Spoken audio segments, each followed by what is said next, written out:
അടിയന്തരാവസ്ഥയുടെ 50-ാം വാർഷികത്തോടനുബന്ധിച്ച് ഭാരതീയ വിചാര കേന്ദ്രത്തിൽ പുസ്തക പ്രകാശനം നടന്നു. എൻ നന്ദകുമാർ എഴുതിയ അടിയന്തരാവസ്ഥ രണ്ടാം സ്വാതന്ത്ര്യ സമരം എന്ന പുസ്തകത്തിന്റെ പ്രകാശനമാണ് നടന്നത്. രണ്ടാം സ്വാതന്ത്ര്യ സമരത്തിലൂടെ ഉണർന്ന ഭാരത ജനതയുടെ ചരിത്രം പറയുന്നതാണ് പുസ്തകം.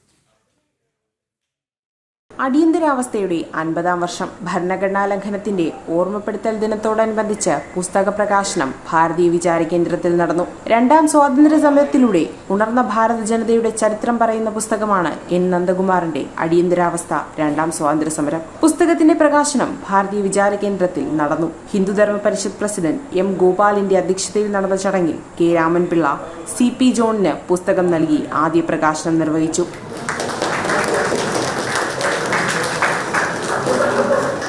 P. രാജശേഖരൻ സ്വാഗതം ആശംസിച്ചു. T. സതീശൻ ആമുഖപ്രസംഗം നടത്തി. എൻ നന്ദകുമാർ ഉൾപ്പെടെ മറ്റു പ്രമുഖരും ചടങ്ങിൽ പങ്കെടുത്തു. അടിയന്തരാവസ്ഥ സ്വതന്ത്ര ഭാരത ചരിത്രത്തിലെ കറുത്ത ഏടാണ്. ശക്തമായ നടപടികൾ ഏകാധിപത്യത്തിന്റെ ലക്ഷ്യമല്ല എന്നും എൻ നന്ദകുമാർ പറഞ്ഞു. ഇന്ത്യയുടെ ചരിത്രത്തിൽ ആദ്യമായിട്ട് 1971 തുടങ്ങിയിട്ട് 75 വരേക്കുള്ള 4 വർഷക്കാലം കൊണ്ട് ഉത്തർപ്രദേശ്, മധ്യപ്രദേശ്, രാജസ്ഥാൻ, ഗുജറാത്ത് തുടങ്ങിയുള്ള എല്ലാ സംസ്ഥാനങ്ങളിലും മുഖ്യമന്ത്രിമാരെ വർഷാവർഷം മാറ്റും. കാരണം ഇന്ദിരാഗാന്ധിക്ക് കപ്പം കൊടുക്കാത്ത എല്ലാ മുഖ്യമന്ത്രിമാരെയും മാറ്റും. അതിനെക്കുറിച്ച് വ്യക്തമാക്കി പറഞ്ഞത് മധ്യപ്രദേശിൽ മുഖ്യമന്ത്രിയായിരിക്കുന്ന ശ്രീമാൻ PC സേഠി അദ്ദേഹത്തിന്റെ പുസ്തകത്തിൽ അദ്ദേഹം വളരെ വ്യക്തമായിട്ട് പറഞ്ഞിട്ട് ഞാൻ ഈ പുസ്തകത്തിന് താഴത്ത് കോട്ട് ചെയ്തിട്ടുണ്ട്. AK അരുൺ ചടങ്ങിന് കൃതജ്ഞത അർപ്പിച്ചു.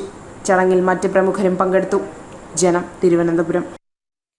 RSSന്റെ മുതിർന്ന പ്രചാരകന്മാരുടെ അടിയന്തരാവസ്ഥ കാലത്ത് അനുഭവിച്ച കഠിനയാതനകൾ ജനം TVയോട് വിവരിച്ചു. മുതിർന്ന പ്രചാരകന്മാരായ ശ്രീധർ പന്ത് ഫഡ്കെ, സുഹാസ് ഹിരമിഡ്, ഉദയ് ത്യാത്യ ജോഗ്ലേക്കർ, പൂനെ നവോദയയുടെ മുൻ പ്രസിഡന്റും മലപ്പുറം ജില്ലാ ABVPയുടെ ജില്ലാ കൺവീനറുമായി പ്രവർത്തിക്കുകയും ആയിരുന്ന പൊന്നുണ്ണി രാജൻ എന്നിവരാണ് പഴയകാല അനുഭവങ്ങൾ ഓർത്തെടുത്തത്.